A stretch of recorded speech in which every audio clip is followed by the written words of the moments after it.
Hello and welcome back to CEO.CA. Today, I am excited to be joined by Rob Eckford, CEO and Director of RUA Gold. Rob, thanks so much for joining us today. Thanks for having me, James. So I want to kick things off. This is our first interview. Can you give us an overview of RUA? What are the key points that investors need to know? Well, keeping it really high level to begin with, we're extremely focused and strategically so on New Zealand. We're a high-grade gold explorer in New Zealand. We've come to market in March, and it's been a really successful come out of the gates. We've had our first successful financing, and as of this morning, we're sitting here on the 28th today, we just announced a positive vote, which is a final milestone towards closing our first transaction. And that actually essentially is tripling our land package down in New Zealand. So in short, we're a really strategically focused New Zealand gold explorer. Fantastic. Yeah, I do want to talk about the news that has just come out. Walk us through the backstory of this deal. Very impressive acquisition. I guess almost there over the line in terms of getting that vote of approval announced today. Walk us through the vision. Why did you go after consolidating this district? How are you able to get the deal done? Yeah, and I'll make the obvious assumption. I'd say none of your viewers know much about New Zealand gold mining, let alone RUA Gold. So maybe even taking a step back, and we've got this project in the South Island. So we've got two projects in RUA Gold. We've got one in the North Island. It's an earlier stage exploration project. It's huge potential, but we're in the permitting phase there right now. And so really for us, that's a 2025 drill story. What we're focused on and where we're advanced right now is on the South Island, and it's called the Reefton Goldfields. It's called Reef Town for a reason. It's had historical gold mines, gold reefs there have been discovered. It was a huge gold rush back in the day in New Zealand. The gold rush in New Zealand was bigger than California's gold rush. So there's a lot of gold down there, but historically it hasn't had a lot of activity, especially in the last few decades. And so we saw this opportunity. Our board and management team are very, let's call it down under focused. I was born in New Zealand. Our chairman, Oliver Lennox King, also born in New Zealand. So we've got a very good ear to the ground there, and we're seeing it as a really attractive jurisdiction for a number of reasons we can touch on. But we have this first mover advantage down there, and we have a 34,000 hectare land package in this Reefton district. This district historically produced 2 million ounces of gold at grades of 10 to 50 grams a ton. So we're talking really high grade, orogenic system, a lot of prospectivity, and it hasn't been touched in a significant way since the 1950s. So you've got this new technology era of 75 years that has come a long way that we can now apply to this district. And then we have our neighbors next to us, and it was an ASX company, or is an ASX company, Siren Gold. They have a really attractive land package as well. And what these orogenic systems need, and I come from much more of a building businesses background than a true explorer background, but what it really needed was consolidation to create scale, because the style of mineralization here is 1 to 2 meter quartz veins, really high grade. You're thinking like Victoria, Australia type deposits. You see Southern Cross gold with 1,000 gram intercepts. You see Fosterville that had the glory box that had a couple million ounces in a small, let's call it wine cellar size vault underground. You get these high grade pockets, and that's what this district has, but it really needed the scale. And so by combining these two companies and moving forward as one company creates a much more attractive proposition to shareholders. Fantastic. And I imagine there must have been a lot of work going into that deal behind the scenes. With such an attractive land package, I imagine there was some extended negotiations. Maybe can you give us a bit of an insight into how that process unfolded? Yeah, and it only got hotter as time went on. So we announced this deal actually back in July. We started negotiations in April. We spent a long time with their management team. I went down to Australia. They came up to Toronto.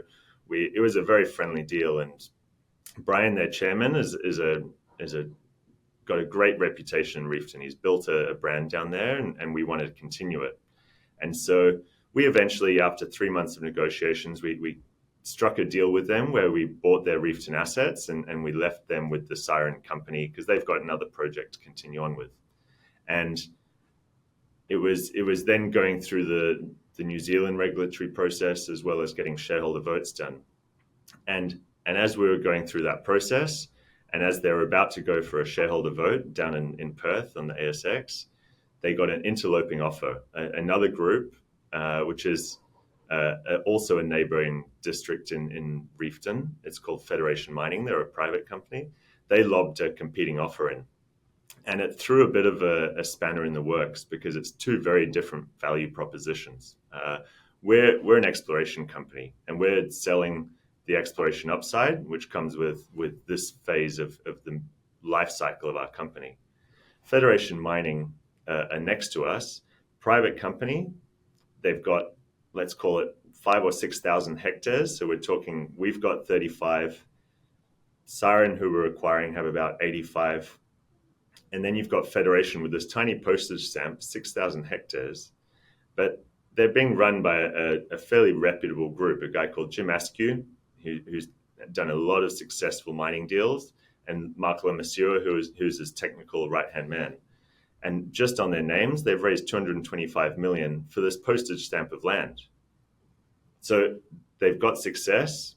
They've raised all this money from Australian Super as their sole backer. And now they're in the process of building a mine.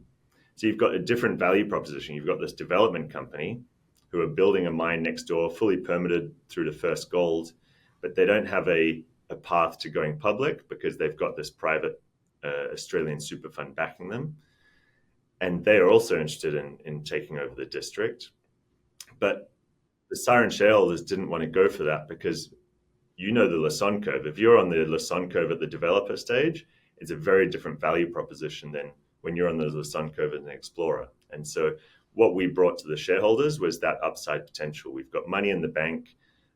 We've got a fully funded and fully permitted drill program, as well as Siren do.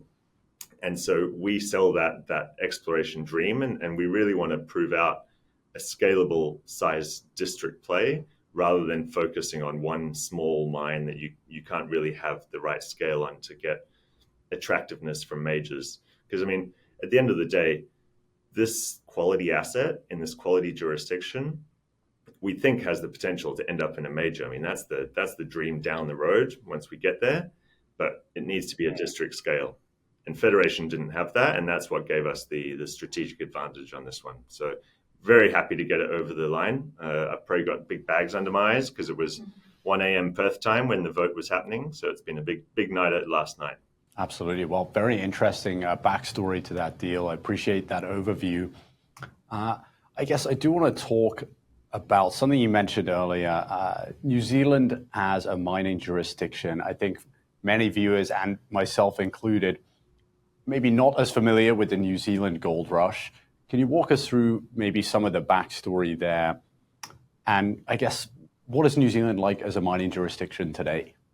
Yeah, no, it's a frequent question. It's probably number one because, I mean, stereotypical New Zealand, what do you think of? Is what, Lord of the Rings, hobbits, and rolling hills and volcanoes. It's a beautiful country, and it's going to remain that way.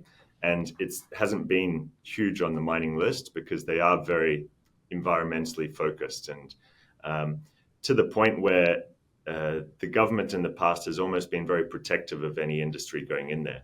And it's caused a bit of a problem over the last couple of decades. There's a huge drain of young, skilled people all moving over to Australia to work on the mines. There's no jobs in New Zealand for the youngsters. You're losing all your tax-paying citizens to other jurisdictions, and you've got an economy that's in recession.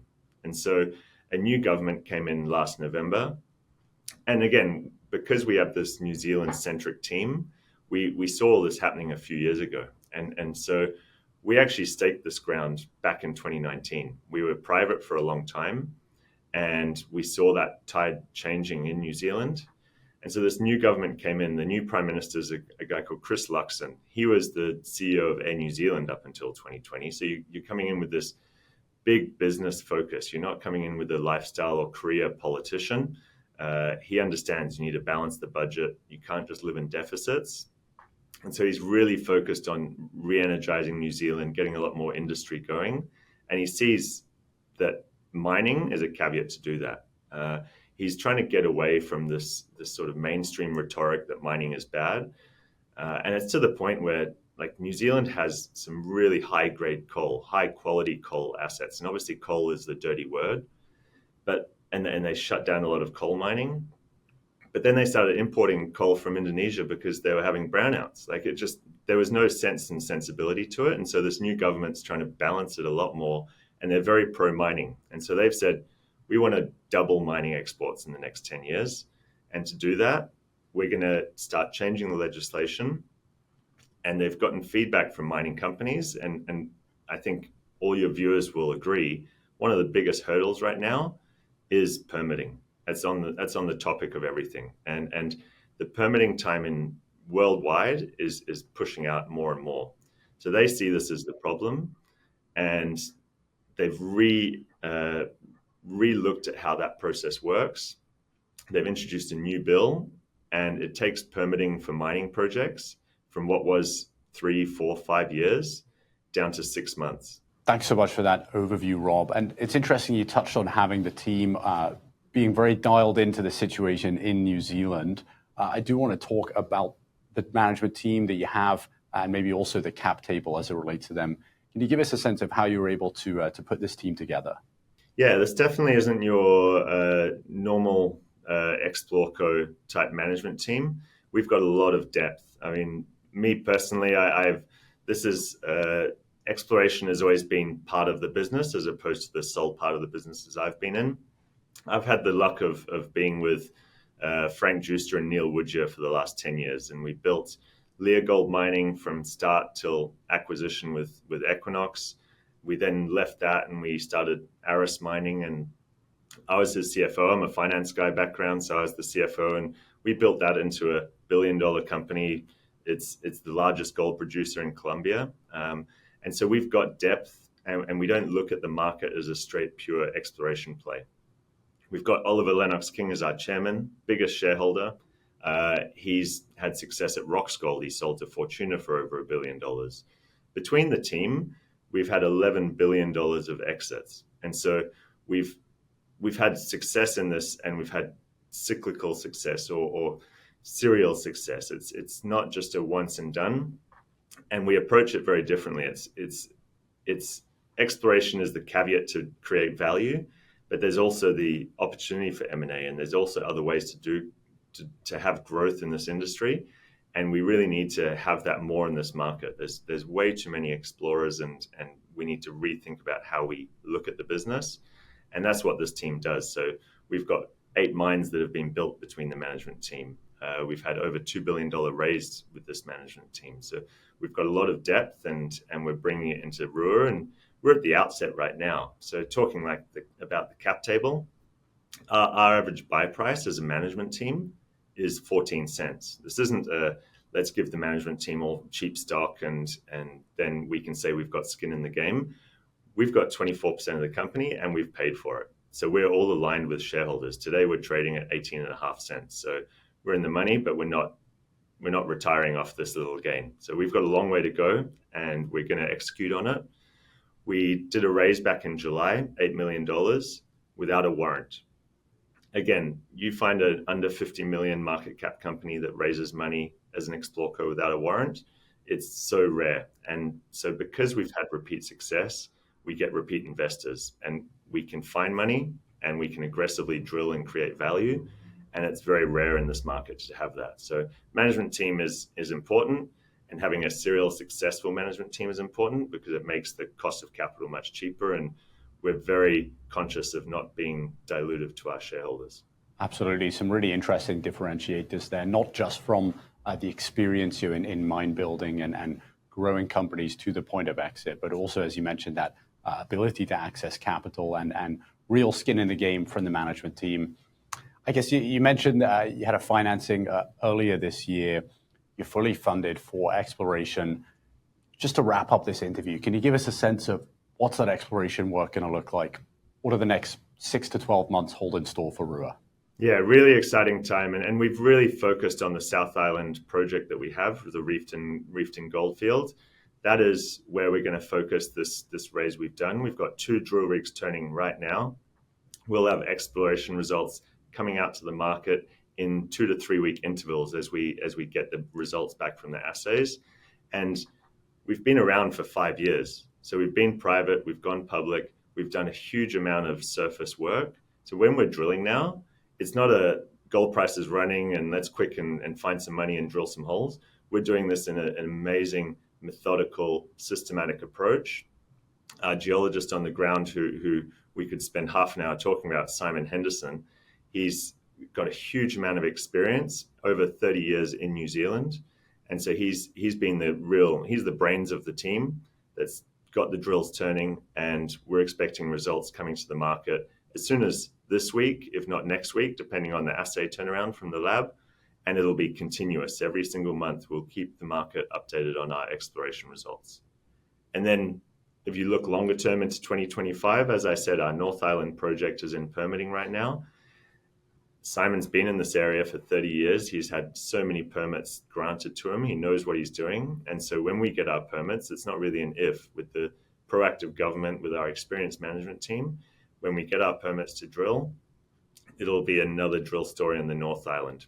So we're funded all the way through till July next year, and then we'll be looking to the market. But between now and July, we have a number of catalysts that we're going to deliver before we need to go back to our supportive shareholders. We can go back and say, you gave us 8 million last summer, we delivered this, and now we need to re-up, and here's the value you've already got out of it. So we're definitely aiming for that average up strategy over the next 12 months.